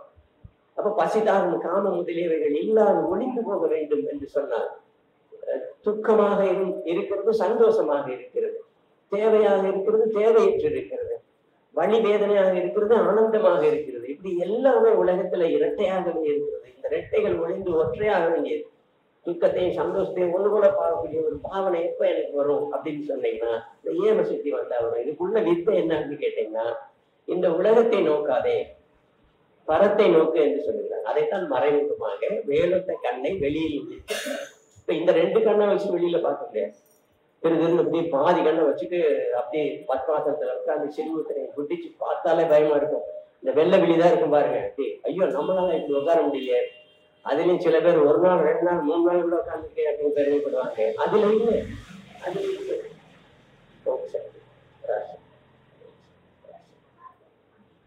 ஒரு தோசை சுட்டா உள்ள போறவங்க நமக்கு தெரியும் தோசை தான் சொல்றாங்க. உணர்வு வந்துருச்சு இல்ல, தோசை தான் சுட்டு இருக்காங்க, உள்ள போறோம், உள்ள போனோம்னு ஆமா அவங்க தோசை தான் சுட்டு இருக்காங்கன்னு நமக்கு தெரியும். அது போல நீங்க உட்கார்ந்து தியானம் பண்ணீங்கன்னா அவங்க தெரியுங்களே நமக்கு இதுதான் நடக்குது அப்படின்னு சொல்லிட்டு எதுவுமே முடிச்சுக்கிறது செய்ய. அதனால சூட்சமாக என்ன சொல்லுகிறார்கள், வேலொத்த கண்ணை வெளியில் விழித்திரு என்று சொல்ற. இந்த வெளி என்பது பிரபஞ்ச வெளி. அந்த வெளியில ஒரு விழிச்சிருக்கிற போது மட்டும்தானே அங்க மயில் குயில் ஆச்சுன்னு சொன்னார். அப்போ அந்த நெற்றியில் வெளிச்சத்தை பாருங்க, வர்ற போற காத்த பாருங்க. இல்ல வர்ற போற காத்த நீங்க அந்த நெத்தியில பார்த்துட்டு அங்க ஒரு வெளிச்சம் இருக்கிறத பார்த்து உங்களுடைய எண்ணத்தை இங்க வைக்காதீங்க. அதாவது இகத்தில் வைக்காதீங்க, பரத்தில் வைங்க.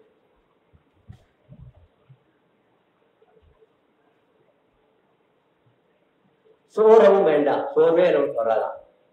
இருக்கணுமாமே, இருக்கலாமாமே, எப்போதும் இறக்கவும் வேண்டாம் என்று மிக உறுதிப்பட சொல்லுகிறார்கள். அப்போ அந்த நினைவை எங்க வச்சிருக்கணுமா? நம்ம நினைவை எங்க வச்சிருக்கோம்? Between 2 thoughts God is available என்று இதுவரை அனுபவத்துக்கு சொல்லி இருக்கிறார்கள். அப்ப 2 எண்ணங்களுக்கு இடையில் கடவுள் இருக்கிறார் என்று சொன்னால் அந்த 2 எண்ணங்களுக்கு கிடைக்கக்கூடிய அந்த இடைவெளியை நீங்க பாருங்க. ஐயா நான் பேசுறேன் பேசிக்கிட்டே இருக்கேன், உட்கார்ந்த நேரத்துல பேசிக்கிட்டே இருக்கேன், எங்கேயாவது ஒரு இடைவெளி விட்டுக்கணும் பாருங்க. நீங்க கேக்குறீங்க, நான் சொல்றதையும் கேட்கிறேன், நீங்க நினைக்கிறது நினைச்சுட்டு இருக்கீங்க, இங்க உட்காந்துட்டு எங்கெல்லாம் போயிட்டு இருக்கு, திருப்பி உள்ள வருது, எல்லாம் பண்ணிட்டு தான் இருக்கு. அப்புறம் நீங்க படிச்சது கேட்டது எல்லாம் ஐயா சொல்ல அதுவும் கூட போயிட்டே இருக்குது. ஆமா இப்படிதான் அப்படிதான் எனக்கும் தெரியும், இப்படிலாம் வந்துட்டே இருக்குது. எங்கேயாவது ஒரு இடத்துல இடைவெளி விடுறீங்களா கடவுளுக்கு? எங்கேயா இடைவெளி விடுறது இல்லை. இந்த வேலொத்த கண்ணை நீங்கள் வெளியில் விழித்திருக்கிற போது நிச்சயமாக அந்த இடைவெளி அதிகமாகும். இப்போதைக்கு நீங்க என்ன செய்யணும்னு கேட்டீங்கன்னு சொன்னீங்கன்னா, ஒற்றை தொடர் நினைவிலேயே இருந்து கொண்டிருந்தால் அது சித்திக்கும்படியாக இருக்கும். ஆக நீங்க என்ன செய்யணும்,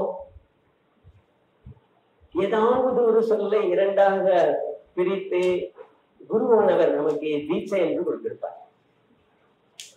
அந்த தீட்சா மந்திரம் உண்மையிலேயே அத்துவாக இருந்தது என்று சொன்னால் நீங்கள் எல்லாம் கொடுத்து வைத்தவர் அந்த அத்து மந்திரத்தை சொல்லிட்டு, அப்படி இல்லை அப்படின்னு சொன்னா பெண்கள் எல்லாம் சோதம் அல்லது அம்சம் என்ற அந்த மந்திரத்தை சொல்லிக்கிட்டே இருக்கலாம். அதே மாதிரி ஆண் சகோதரர்கள் எல்லாம் ஹம்சம் என்ற மந்திரத்தை சொல்லுங்கள். பரமஹம்சர் என்று நாம் அவரை சொல்லுவோம். இப்படி தொடர்ந்து நீங்கள் சொல்லிக்கொண்டே வந்தீர்கள் என்று சொன்னால் ஒரு நேரத்துல இருந்து அந்த இடைவெளி வந்துடும். அதாவது உங்களுக்கும் பரத்துக்கும் முன்ன ஒரு இடைவெளி வந்துடும். இந்த இடைவெளி வந்தது எப்படி கண்டுபிடிக்கிறீங்கன்னா உணர்வாக வந்துடும். உங்களுக்குள்ள பரத்தின் உணர்வு வந்துடும். இயற்கை இருப்பு என்பது நீங்கள் அதை உணர்கின்ற போது அது உங்களுக்குள்ளே உணர்த்தி காட்டும். இதுதான் மாபெரும் ரகசியமாக இருக்கிறது. இது எப்ப காட்டும் அப்படின்னு கேட்டீங்கன்னா, இந்த 2 நாசிகள் வழியாக செல்லுகின்ற காற்று ஒற்றையாக மாறிவிட்டது என்று சொல்லும். இடங்களையும் பிங்களையும் சுழுமுனையாக மாறிவிட்டது என்று ஒன்று சொல்வார். அப்ப அந்த சுழுமுனையில் காற்று போய்கொண்டிருக்கிற போது நமக்கு ஒற்றை தொடர்பு அது ஆகும். அப்படி ஆகிற போது நம்ம உண்மையிலேயே பரத்துல இருப்போம். அப்படி நம்ம பரத்துல இருக்கோம் அப்படின்னு சொன்னீங்கன்னா அந்த பரம் நம்மை பற்றும். A begetting vibration will take place inside our body. அதாவது நம்மளை அறியாமலே ஒரு உழுக்கு உழிக்கிறோம். இது முதல்ல வரும்போது கிராமத்துல நீங்க பார்க்கலாம், சாமி ஆடுவாங்க. அப்படி சாமி வந்துச்சுன்னா நம்மளால உட்கார முடியாது. சினிமாக்காரனுக்கு சாமி வருதுன்னா கண்ணை மட்டும் அப்படி குளிச்சுக்கிட்டு இப்படி 2 ஆட்டம் ஆடினோம்னா அதுதான் நமக்கு எல்லாம் சொல்லி காட்டுறதுனால ரொம்ப பேர் சாமி அப்படித்தான் நினைச்சிட்டு இருக்கோம். சாமி அப்படி இல்லை. சாமி தூக்கி எறியுது. நான் நேராக பார்த்திருக்கேன். என் தகப்பனார் எவ்வளவு பெரிய சித்தராக இருந்திருந்தாலும் கூட அவருக்கும் அந்த கலரியில இந்த கோடாங்கி அடிச்சு அவருக்கு அந்த சாமியை வருந்துற போது எங்களோட ஒரு இது மாதிரி ஒரு 20-30 பேர் அந்த ஹாலில் அமர்ந்திருந்தோம். அவர் அந்த கோடாங்கி அடிக்கிறவங்க பக்கத்துல உட்கார்ந்துருந்தாரு. அப்படியே திடீர்னு ஹால் சத்தம் போட்டாரு. சத்தம் போட்டு பாத்தீங்கன்னா யாரு மேலே விழுகல, வாசத்தில் போய் விழுது. கிட்டத்தட்ட ஒரு 20 அடி ஒரு மனிதன் ஓடி தாண்டினா கூட அந்த மாதிரி தாண்ட முடியாது. உட்கார்ந்து இருக்கிற மனுஷன்கள் எப்படி அத்தனை பேரையும் தாண்டி அங்க போய் விடுவாங்க. ஒரே ஆச்சரியம், அப்படிப்பட்ட ஒரு ஆச்சரியம் இருந்தது. ஆக அந்த பரத்தினுடைய பற்றுதல் நம்ம தாக்குகிற போது எப்படி இருக்கு. பின்னாடி நான் பைபிளை படிக்கிற போது இயேசுநாதருக்கு நிகழ்ந்தது என்று பார்க்கிற போது நான் இயேசுநாதரையும் என்னுடைய தகப்பனாரையும் ஒப்பிட்டு பார்த்தேன். எனக்குள் ஒரு அற்புதமான உணர்வு வந்ததை பார்த்தேன். அதற்கு பிறகு என்னுடைய பாரம்பரியம் எப்படி இருந்திருக்கும் என்று நான் நினைத்து பார்க்கிறேன். நமது எல்லாருடைய பாரம்பரியம் எப்படி இருந்து கேட்டா ஆதியிலே இருந்தது சிவன் தான். அவர் ஒரு சித்தர் தான், நம்மள மாதிரிதான் இந்த மாதிரி சொல்லி கொடுத்துட்டு இருந்தாரு. அவருக்கு பின்னாடி கணபதி வந்தாரு, அவருக்கு பின்னாடி சுப்பிரமணியர் வந்தாரு, அவரோட நந்தி இருந்தாங்க, நந்தி பிறகு அகஸ்தியர் வந்தாரு. இது போல 18 கணவர்களுக்கு உள்ள சித்தர்கள் வந்தார்கள் என்று சொல்லி அப்படி வருகிற போது சட்டை முனி என்று ஒருவர் வந்தார். அதற்கு ராமதேவர் வந்தார். ராமதேவர் வந்திருக்கிறது சியா வந்தாங்க. சியா வந்த அப்பா வந்தாரு. அப்பா நான் வர அப்படின்னு இப்போது கூட எனக்கு அந்த உடம்பெல்லாம் ஒரு மாதிரியா. ஆக உங்களுடைய பாரம்பரியங்களை பார்க்கிற போது மாதா பிதா குரு தெய்வம் என்று சொல்லுங்கள். நீ தான் பெண்குலத்தான் தெய்வம் என்று சொல்லுங்கள். ஏன் அப்படி சொல்லுங்கள்? உங்களுடைய மரபு அணுவிலே அவர்கள் இருக்கிறார்கள். நீங்கள் பரத்தை நினைக்கிற போது அவர்கள் உங்களை பற்றுகிறார்கள், உணர்வாக பற்றுகிறார்கள். அப்படி வருகிற போது உங்களுடைய தோல்ல இருக்கக்கூடிய அந்த உணர்வு அணுக்கள் இருக்கு இல்லையா, இந்த அணுக்கள் பரத்தோடு தொடர்பு கண்டு உலகாகிறது. இதை மெய்ப்பூர்த்த ஞானம் என்று சொல்லுவோம். அப்படி ரோமம் எல்லாம் அப்படி குத்திட்டு நிற்கும். சாதாரணமாக நமக்கு எப்போதாவது ஏற்படுறது உண்டு. ஆனால் இறைவனுடைய ஒரு பற்று, இயற்கை இருப்பினுடைய ஒரு பற்று நம்மை பற்றுகிற போது இந்த உணர்வு நம்மை பற்றுகிறோம். இந்த உணர்வு மட்டும் வந்துருச்சுன்னு சொன்னா எந்த இடத்துல அந்த உணர்வை வைத்திருக்கிறீங்களோ அங்க எந்த நோய் இருந்தாலும் போயிடும். Let it be asthma, let it be allergy, let it be அது ஒரு கொடிய நோயாக இருக்கட்டும், கேன்சர் போல எய்ட்ஸ் போல இருந்தா கூட இந்த உணர்வு உங்களை பற்றிவிட்டது என்று சொன்னால் அது அப்படியே பஞ்சா பறந்து போயிடும், நோய் போயிடும். நீங்க செய்கிற ஒரு பயிற்சி நோயை தீர்க்கவில்லை என்று சொன்னால், அல்லது உங்களுடைய மன வருத்தத்தை கவலையை போக்கவில்லை என்று சொன்னால் அதனால என்ன பயன்? ஒரு பயன் இல்லை. அப்ப தூங்கவும் எழவும் பண்ணக்கூடிய ஒரு சக்தி உங்க மூச்சு காற்றுல இருக்கிறது. நீங்க சாப்பிட்ட சாதாரண உணவுப் பொருள்கள், இந்த மேட்டர்ஸ் அண்ட் மினரல்ஸ், கண்ணு காது மூக்கு நாக்கா நம்மளை மாற்றி கொடுக்குறது உள்ள டெய்லி நடந்துட்டு இருக்குது. டெய்லி கோடிக்கணக்கான செல்கள் இறந்து நம்முடைய மலம் மூத்திரம் வியர்வையின் மூலம் வெளியே வந்து கொண்டு இருக்கிறது. அதே சமயத்தில் தினமும் கோடிக்கணக்கான செல்கள் நம்ம உடம்புல உற்பத்தி ஆகி அது தன்னுடைய வேலையை செய்து கொண்டுதான் இருக்கிறது. இந்த மெட்டாபிசிக்கல் சேஞ்சஸ் என்று சொல்லுகிறோம். இதோடு இந்த நீற்றினை இணைக்கக்கூடிய ஒரு சக்தி இந்த சூரிய ஆதிக்கத்திற்கும் சந்திர ஆதிக்கத்திற்கும் இருக்கிறது. இந்த சூரிய ஆதிக்கம் நமக்கு பகலிலேயும், சந்திர ஆதிக்கம் நமக்கு இரவிலையும். சந்திர ஆதிக்கம் ஏக சக்தியை கொடுக்கும், அதான் எல்லாத்தையுமே கொடுக்கும். ஒரு நெல் விளைய வேண்டும் என்று சொன்னால் அந்த நெல்லினுடைய விதை ஒரு 11 மாதங்களாகவே அந்த வளர்பிறை தேய்பிறைகள் போன்ற இந்த பிறைகளை பார்த்திருக்க வேண்டும், முழு நிலைமை பார்த்திருக்க வேண்டும், அமாவாசையை பார்த்திருக்கணும். இல்லைன்னா அந்த நெல் பதறாயிடும். அப்போ வித்தினுள் முளைப்பதம் வைக்கக்கூடிய அற்புத சக்தி அந்த இருளுக்கு இருக்கிறது. The darkness, the dark power and the dark energy என்று இப்போது விஞ்ஞானிகள் கண்டுபிடிச்சு சொல்லுவாங்க.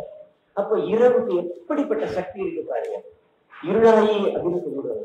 அன்னைக்கெல்லாம் ரொம்ப அற்புதமா பேர் வச்சிருக்கோம். அதாயி இல்லாயி எப்பா இருக்க அப்படின்னு பெரியவங்க சொல்றது அப்படி நமக்கே ஒரு உணர்வு வரும். அத்தனை ஒரு உணர்ச்சியோட சொல்லுவாங்க. நானும் சந்திராதிக்கம் ஜோதியா இருக்கேன்னு சொல்றேன்னு சொல்லி போட்டு ஐயா எழுதிக்கிற மனப்பாடமா நீங்க ஒப்பிச்சீங்கன்னு வச்சுக்கோங்க, ஒரு பயனும் இல்லை. அண்ட முழுதாலும் புவனம் அங்கை போற்றி ஆகாய கங்கை போற்றி ஐயா எழுதிக்க நல்லாதான் எழுதிக்காரு அப்படின்னு நினைச்சீங்கன்னா அதுலயும் உங்களுக்கு பயன் கிடையாது. அந்த ஆகாயம் முழுதும் ஆளக்கூடிய அந்த புவனம் அங்கை யாரு? புவனாபதி யாரு? எந்த தாயதை ஆட்சி செய்கின்றார்? ஏன் ஐயா அப்படி எழுதியிருக்கிறாங்க? அப்படி என்ன ஆட்சி நடக்குது அப்படின்னு நீங்க உணர்ந்து நீங்க போனீங்க அப்படின்னு சொன்னீங்கன்னா சீக்கிரமா பறக்குள்ள போவீங்க. நல்லா சாஞ்சிக்கிட்டு வள்ளலார் படுத்தது மாதிரி படுத்திக்கிட்டு பறவைகளை பாருங்க, ஒவ்வொரு நாள் பார்த்துட்டு நீங்களும் அது மாதிரி மிதங்குங்க. நீங்க அப்படி மிதந்தீங்க அப்படின்னு சொன்னா நீங்களும் பறக்க வேண்டியது. நீங்க எதுல மிதக்குறீங்க? ரொம்ப பேர் தண்ணியில மிதக்குறாங்க. எங்க பார்த்தாலும் ஹோட்டல் பாத்தீங்கன்னா ஒரு தோசையும், அந்த தோசையில பாத்தீங்கன்னா போக ரொம்ப ஆச்சரியமா இருக்கு இல்லையா? தொடர்ந்து போயிருந்தோம், ஒருத்தர் அங்க போன இடத்துல கேட்டாங்க எனக்கு காளான் தோசை வேணும். அதுக்கு 10 நாளைக்கு முன்னாடிதான் ஒரு புத்தகத்துல நான் படிச்சேன், இந்த மாதிரி டமோட்டா தோசை ஒண்ணு இருக்கு அப்படின்ட்டு.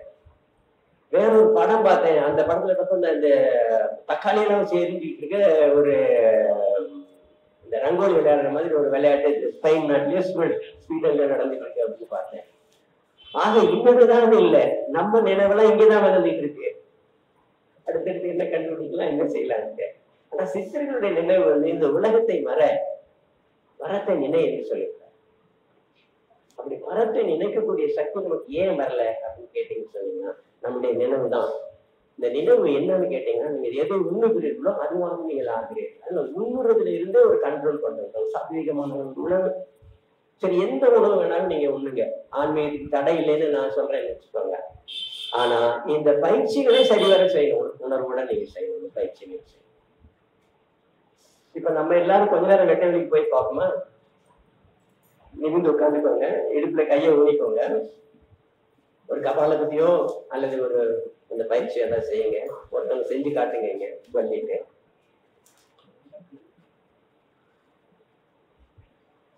நல்லா இடுப்புல கையை ஊனிக்க, விளாவில ஊனிக்குங்க, ஊனிட்டு மேல வச்சுக்கிட்டு துருத்துருன்னு ஆயிடுவீங்க. 22 நேரம் இருக்கணும். ஒரு 3 தடவை செய்யுங்க போதும். ஒரு சுறுசுறு தானே வந்துடும்.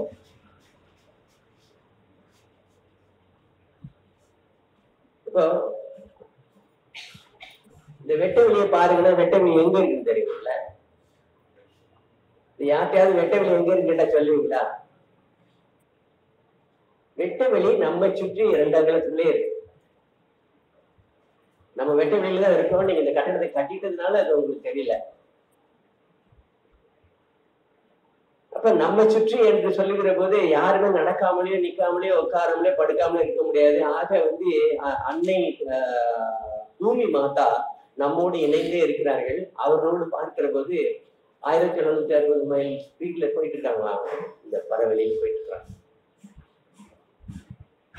நீல சிற்றாடைக்கு நேர் என்று சொல்வார் ஔவையார் ஒரு பாட்டுல சொல்லும்போது, அந்த நீல சிற்றாடை என்பது இந்த வானத்திலிருந்து பார்க்கிற போது இந்த பூமியை சுற்றி இருக்கக்கூடிய அந்த நீர் வளமான அந்த சமுத்திரங்கள் வந்து அம்மா வந்து ஒரு நீர் ஆடை விடுத்திருக்காங்க. அது வந்து முழு கடல்ல தெரியுதான், நீல சிற்றாடை தெரியுதான்.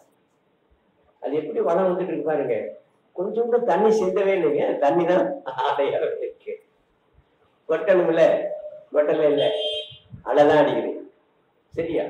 அப்ப எவ்வளவு வெயிட் இருக்குது, இத்தனை வெயிட்டையும் தூக்கிட்டு போயிட்டு இருக்குது. எது தூக்கிட்டு போயிட்டு இருக்கு? ஒரு சக்தி. நம்முடைய ஒவ்வொரு செல்லுக்கும் பரத்துக்கும் தொடர்பு இருக்குது. இந்த செல்லுக்கும் பரத்துக்குள்ள தொடர்பை நீங்க பண்ணிக்கிட்டீங்கனாலே கடவுள் உணர்வு உங்களுக்கு வந்துடும். கடவுள் உணர்வு வருகிற போது உங்களுக்கு நோய் நொடி நொம்பலங்கள் இல்லாமல் போயிடும். நோய் நொடி நொம்பலம் இல்லைங்கிறது அடுத்த பயிற்சிக்கு நம்ம போவோம். இப்ப எல்லாருக்குள்ளேயும் உணர்வு கொண்டு வரணும். நான் இல்லைன்னா இங்க வந்து உங்களுக்கு பயனே இல்லை. இப்போ சரியா வரல அப்படின்னா பயனே இல்லை. இப்போ அந்த உணர்வை எப்படி கொண்டு வர? வெட்ட வழிக்கு போனா அந்த உணர்வு வந்துடும். லொங்கு லொங்கு லொங்கு லொங்கு ஓடுறாம்பாங்க. இந்த கருதுகளை சமந்துக்கிட்டு வரப்புகளில வருவார்கள் ஆண்களும் பெண்களும். நீங்களும் அந்த கட்டை தூக்கவே முடியாது. அந்த காலத்துல பாத்தீங்கன்னா ஒரு இதுக்கும் பாகத்துக்கும் மேல நெல் கதிர்கள் இருக்கும், கட்டியிருப்பாங்க. கட்டிட்டு தலையில வச்சிருப்பாங்க. வச்சுட்டு அந்த வரப்புகள்ல நடந்து போவாங்க. வரப்புல நீங்க சும்மாவே நடந்து போக முடியாது, வலிக்கு கீழே விழுந்துருவீங்க. அவங்க நெல் கதிர்களையும் நல்ல வெயிட்டையும் தூக்கி வச்சுக்கிட்டு சிங்கி சிங்கி நடந்து போவாங்க. சில பேர் அப்படி கையை வீசிக்கிட்டே போவாங்க. சக்தி ஏன் அப்படின்னு கேட்டீங்கன்னா, அந்த நடையில் அவர்களுக்கு அந்த வெயிட்டே தெரியாது. அவர்கள் பரத்தில் இருப்பார்கள். ஆனால் தாங்கள் பரத்தில் இருப்போம் என்று அவர்களுக்கு தெரியாது. மாடுகள் மேய்ந்து கொண்டிருக்கும் போது பாருங்கள், அந்த காலு பக்கத்துல இடுப்புல அடி வைத்து நீங்க பாத்தீங்கன்னா அப்படியே துளுத்து துளுத்து துளுத்து துளுத்து மேய்ஞ்சிட்டே இருக்கு. அதாவது மிருகங்கள் கூட வந்து எப்போதுமே தம்மை பரத்திலே தொடர்ந்து கொண்டு வைத்திருக்கிறது. அதனாலதான் அதுக்கு வயசை கண்டுபிடிக்கல. அதுக்கு வயசை பார்க்கணும், நாக்கை பிடிச்சி இழுத்து பல்ல எண்ணி பார்ப்பாங்க, இது என்ன வயசு அப்படின்னு சொல்லிட்டு. இல்லாட்டா ஒண்ணு குழந்தைக்கு என்ன வயசு கண்டுபிடிக்க. ஆனா நம்மளை பார்த்தா நம்ம தெரிஞ்சிடும் நிறைய பேர் இத்தனை வயசு அப்படிங்கிறத நம்ம கண்டுபிடிக்கலாம். ஆக அந்த வளர்ச்சிதைவு மாற்றங்கள் இல்லாமல் இருப்பதற்கு இயற்கையோடு இயற்கையாக ஒன்றி போகிற ஒரு பழக்கம் நமக்குள்ள வந்தா சரியாயிடும். இப்ப விருட்டுன்னு உங்களுக்கு உணர்வு கொடுக்குன்னா எனக்கு அதை தவிர வேறு எதுவுமே தெரியல. இத முதல்ல நான் வந்து மலேசியாவில் இருக்கும்போது கொடுத்தேன். நான் அங்க ஒரு வேர்ல்டு ட்ராக் இருக்கு. அதுல சைக்கிள்ல போறவங்க போவாங்க, சைக்கிள் பந்தயத்துக்கு போறவங்க, ஓடுறவங்க ஓடுவாங்க. அந்த மலை உச்சிக்கு நீங்க போகணும்னா ஒரு 5 கிலோமீட்டர் போகணும். அப்படியே அந்த ட்ராக் போட்டுக்கிறாங்க. திருப்பி உச்சிக்கு வந்து கீழே இறங்கி வர மாதிரி இருக்கும். அப்படி போயிட்டு அப்படி வந்துடுவாங்க ஓடுறவங்க எல்லாம். சரி ஐயா வாங்க ஒரு இடத்துக்கு கூப்பிட்டு போறேன், நடந்தே போவோம் அப்படின்னு சொல்லிட்டு அந்த சகோதரி வந்திருந்தாங்க. ஒரு ஐயா வந்திருந்தாரு, கூட சில்லாடிக்கு ஒருத்தர் வந்திருந்தாரு. நாங்க 4 பேர் போனோம். ஒரு 50 அடி நடந்துருப்போம். அப்படியே போகுது ஏற்றமா, மூச்சு வாங்கி. சரி கொஞ்ச நேரம் நிக்கலாம்னு நாங்க சரின்னு நின்னோம். பழையபடி அப்படி கொஞ்சம் நடந்தோம், பழையபடி நின்னோம். இப்படி எப்படி போறது சார், 5 கிலோமீட்டர் இருக்குன்னு சொல்றீங்க அப்படின்னு நான் கேட்டேன். இல்ல நாங்க போயிருக்கோம் அதுக்கு முன்னாடி, நீங்க வாங்க அப்படின்னு நான் கேட்டேன். நானும் அவங்களோட மூச்சு விட்டுக்கிட்டே போயிட்டே இருந்தேன். 3ஆவது இடத்துல நிக்கிறப்ப நான் ஒரு சின்ன பயிற்சி விடுக்கிறேன், நீங்க என்னோட நடந்து வாங்க, எங்கேயுமே நிக்க வேண்டாம், நம்ம நேரா போயிடலாம். அப்படி என்ன பயிற்சி அப்படின்ட்டு இந்த இடுப்புல ஊனிக்கிட்டு இதே கபால விதையை செய்ய சொன்னேன். செய்ய சொல்லிட்டேன். ஒவ்வொரு 5 6 இதுக்கு நீங்க அந்த பழத்துல 2 மூச்சை விட்டுட்டே வாங்க, நீங்க மேல போயிடலாம் அப்படின்னு. அவ்வளவுதான், தலையில் நடந்தது மாதிரி நடந்து மேல போய் சேர்த்துட்டோம். நிக்கல. அப்போ இந்த 3 பேருமே வந்து நிச்சயமாக ஒரு ஆன்மீகத்துக்கு ஒரு ஃபிட்டான ஆள் தான். ஒரு ஏர்போர்ட்ஸ்ல, நேவில, ஆர்மில எல்லாம் சேரணும் அப்படின்னா ஒரு ஃபிட்னஸ் பார்ப்பாங்க. அதுக்கு பாத்தீங்கன்னா இன்னைக்கெல்லாம் லட்சக்கணக்கான பேர் வந்து நிற்பாங்க. அதுல ஒரு சில 100 பேர் கூட தேர்வாங்களா தேர மாட்டாங்கன்னு சொல்ல முடியாது. ஹைட்டு, வெயிட்டு, செஸ்ட், அப்புறம் அந்த பிசிக்கல் ஃபிட்னஸ் சொல்ல வரும்போது நிறைய கழிச்சு கட்டிடுவாங்க. அதே மாதிரி நான் ஆன்மீகத்திலையும் இதை கொடுக்கலாமா வேண்டாமான்னு இருக்கும். இந்த நேரத்தில் ஒருத்தர் புத்தகத்தை படிச்சுட்டு கேட்டார்ல என்னையா புத்தகம் இருக்கு, அந்த மாதிரி தான் 100% இருப்பாங்க. அதனால இவங்க 3 பேர் ஃபிட்டா இருப்பாங்களான்னு பாக்குறதுக்கு இந்த பயிற்சி ஃபிட்டா இருக்குன்னு எனக்கு தெரிஞ்சிச்சு. அதுக்கப்புறம் இந்த உணர்வையும் உங்களுக்கு இப்பயே கொடுத்துரும் அப்படின்னு நினைச்சேன். நான் உச்சிக்கு போயிட்டு நம்ம அது போகும்போது இருட்டிடுச்சு. இருட்டிடுச்சு, வெளிச்சம் அங்க உள்ள லைட் எல்லாம் போட்டுருந்தாங்க இருந்து. அப்புறம் நான் சொன்னேன் வந்து இந்த இந்த பயிற்சி செஞ்சவங்களுக்கு கடவுள் உணர்வு வந்துடும். இந்த கடவுள் உணர்வு அப்படிங்கிறது வந்துட்டு இந்த இயற்கையினுடைய இருப்பு நமக்குள்ள என்ன இருக்குன்னு தெரிய வந்து பாருங்க. இப்போ நான் நடக்கிறேன் பாருங்க அப்படின்னு சொல்லி நடந்து காட்டினேன். அதாவது லொங்கு லொங்குன்னு ஓடுறது எப்படி இந்த வரப்புல ஓடினாங்க இல்லையா, நெல்லு கட்டத்துக்கு தலையில வச்சுக்கிட்டு அது மாதிரி தொங்கு தொங்குன்னு ஓடிட்டு கையை காட்டினேன். பாருங்க இந்த புலனாய்வு வந்து இந்த மேய்க்கு வருது இல்லை, அது மாதிரி நீங்களும் செய்யுங்க உங்களுக்கு வரும் அப்படின்னு சொல்லிட்டு எல்லாம் உற்சாகமாயிட்டாங்க. அப்ப ஐயா என்னோட நடந்து காட்டினாங்க, நான் அதே மாதிரி நடந்து காட்டினேன். ஐயா அந்த கையில காட்டுங்க, அந்த கையில மட்டும் இல்ல தான் காப்போசில் கூட இது வரும் பாருங்க அப்படின்னு சொல்லிட்டு பேண்ட் போட்டு காட்ட முடியல, கையில காட்டணும். ஆஃப் பேண்ட் போட்டு நான் வந்து ஸ்டக்கின் பண்ணிட்டேன். ஓம் சக்தி பராசக்தி 3 பேரும் அது மாதிரி ஓடி பார்த்தோம். முதல்ல ராஜேந்திரனுக்கு வந்துருச்சு அப்படின்னாரு. அதுக்கப்புறம் தங்கச்சிக்கு வந்தது, சில்லாளி மட்டும் வரல. அந்த நாட்டுல இந்த மர வட்டை இருக்கீங்களா ஊடிட்டு போறது, இந்த 100 கால் பூச்சின்னு சொல்லுவீங்க, மழை காலத்தை மட்டும் நம்ம சின்ன கோடு மாதிரி இருக்கிறோம். அங்க நல்லா ஒரு சாலுக்கு நல்ல ஒரு விரல் தண்ணிக்கு மேல இருக்குது மர வட்டை. இவர் இங்கிட்ட ஓடி பார்த்தாரு, உங்களுக்கு எல்லாம் வந்துருச்சு, எனக்கு வந்து வரலன்னு ஒரு கருத்தா இருந்துச்சு. இந்த மாதிரி அவர் அந்த பூச்சியை பார்த்தாரு அப்படின்னாரா, அவ்வளவுதான் ஃபுல்லா வந்துருச்சு, போயிடுச்சு. இவ்வளவுதாங்க, வேற ஒண்ணுமே இல்லை, இப்ப நீங்க நடங்க அப்படின்ட்டு. இப்ப அந்த மாதிரி ஓடின உடனே வந்துச்சு. சரிங்களா? ஆக நீங்க படத்துல இருக்கிறீங்கன்னு சொல்லிட்டு நானும் உங்களுக்கு பல வருஷமா இந்த சூர்யாதிக்கம் சந்திராதிக்கம் சொல்லி கொடுத்துட்டு இது வரும் நான் எதிர்பார்த்திருக்கிறத விட இது குறுக்கு வழியம். எல்லாரும் எழுதுறீங்க, எல்லாரும் எழுதுறீங்க. இந்த நெல்லுக்கிட்ட செவந்துட்டு நம்ம ஓடுற மாதிரி ஓட போறோம். இல்லை எத்தனை பேருக்கு இந்த உணர்வு வருதுன்னு சரி பாருங்க. எங்க இந்த ஓட்டத்தை இங்க வச்சுக்கலாமா, இந்த வெளியே போய் வச்சுக்கலாமா? ஆமா, எது இருந்தாலும் நானும் செவத்துக்கு இல்லை, நல்லதா கெட்டதா நம்ம வீட்டுக்குள்ளதான் இருக்கணும், வெளியவே போகாது. தெரிஞ்சுதா? அதனால இருக்கிற 4 அடிக்குள்ள நம்ம இது தெரிஞ்சுக்கிற முடியலன்னா எத்தனை 4000 அடி ஓடினாங்களோ நம்மளால தெரிஞ்சுக்கணும்.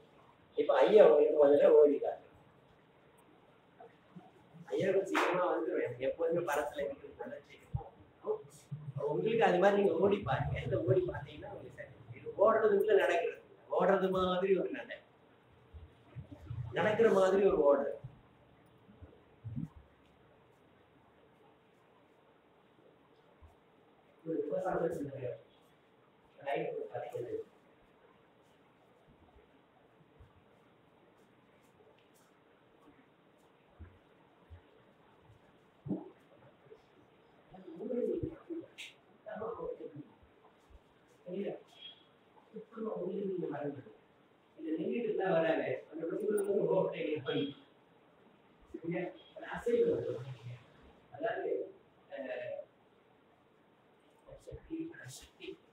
எனர்ஜி அப்படிங்கிறது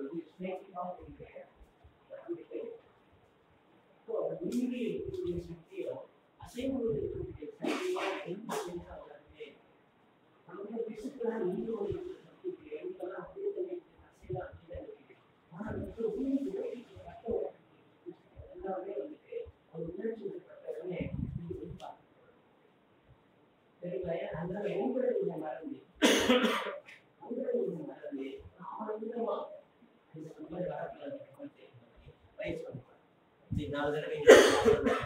வரும் எல்லாத்துக்குமே. மனமும் மனக்கண் பார்வை 8 வழியில வச்சுட்டீங்கன்னா உடனே வந்துடும். இதே நீங்க ரன்னிங் ஆன் த ஸ்பாட்லயே பண்ணலாம். பாத்தீங்கன்னா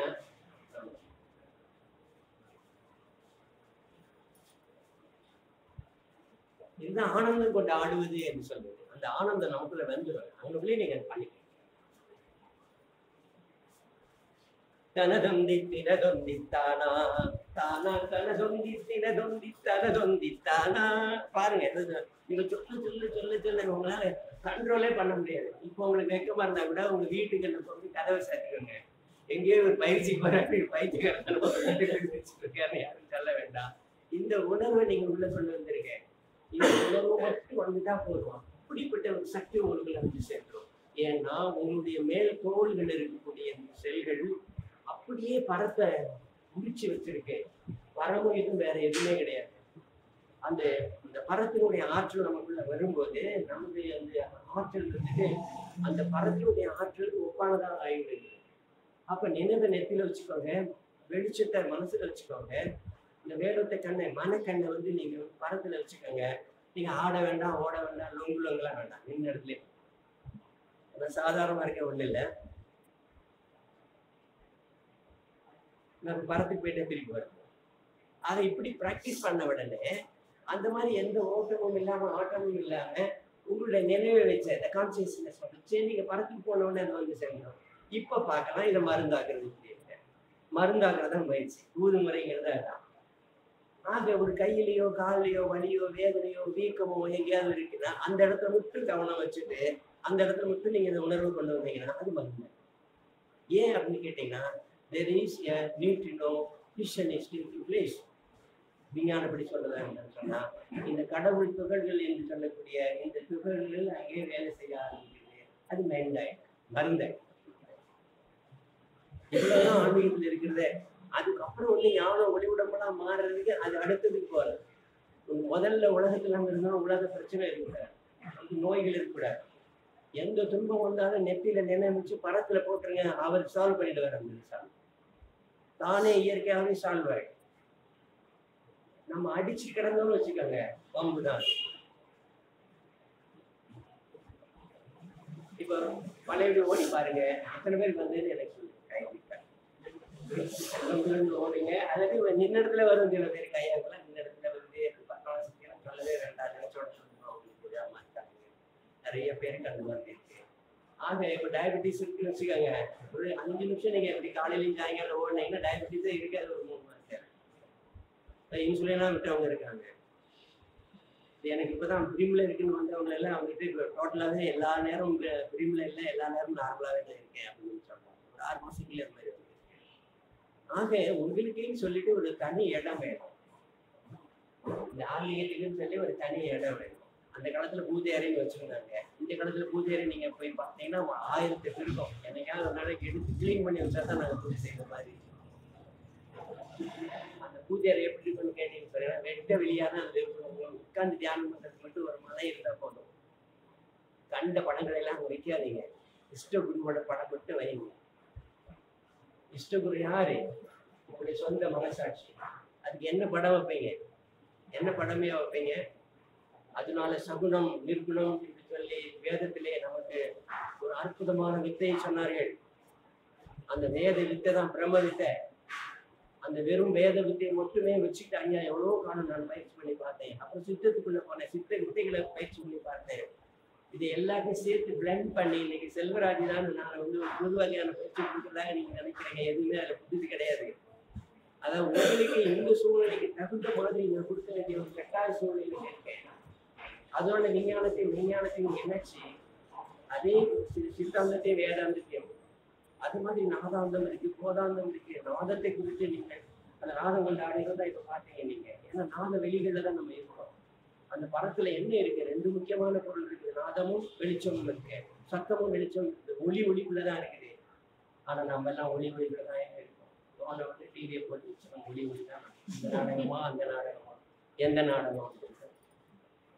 சில நாடகங்கள்லாம் பார்த்தீங்கன்னா ஒரு 4-5 வருஷத்துக்கு முன்னாடி பாப்பா போயிருந்தேன், அங்கே ஒரு நாடகம் போட்டாங்க. இப்போ போயிருக்கும்போது அந்த நாடகத்தை போட்டாங்க. என்னம்மா இவ்வளோ வருஷமா ஓடிட்டு இருக்காங்க, இன்னும் ஓடிட்டு தான் இருக்குன்னு சொல்லிட்டு கதைக்கு தான் முடி வந்து எந்த முடியுமே வரல. அறவாக எல்லாம் கேட்டுருக்காங்க. ஆனால் பார்த்துக்கிட்டே தாங்க இருக்கும் பொழுது போகுது அப்படின்னா. இந்த பொழுது போகுதுன்னு சொல்றோம் இல்லைங்களா, அங்கதான் நம்ம அடிபட்டுருக்கோம். பொழுதை நிறுத்திடணும். Time is string. காலத்தை வெல்லுவது என்பது அதில்தான் இருக்கு. அப்போ அதற்குரிய அநேக வித்தைகள் இருக்கு. நம்ம உங்களுக்கு ஒரு வித்தை தான் இருக்கிறது, ஒரு சின்ன ஒரே ஒரு வித்தை தான். 1008 108 வித்தைகள்ல ஒரு வித்தையை நான் உங்களுக்கு கொடுக்குறேன். ஓம் சக்தி சக்தி. அப்போ உணர்வுக்குள்ள வர்றது வரைக்கும் நீங்க வந்து கண்டிப்பான முறையில ஏதாவது ஒரு பயிற்சி வந்துடும்.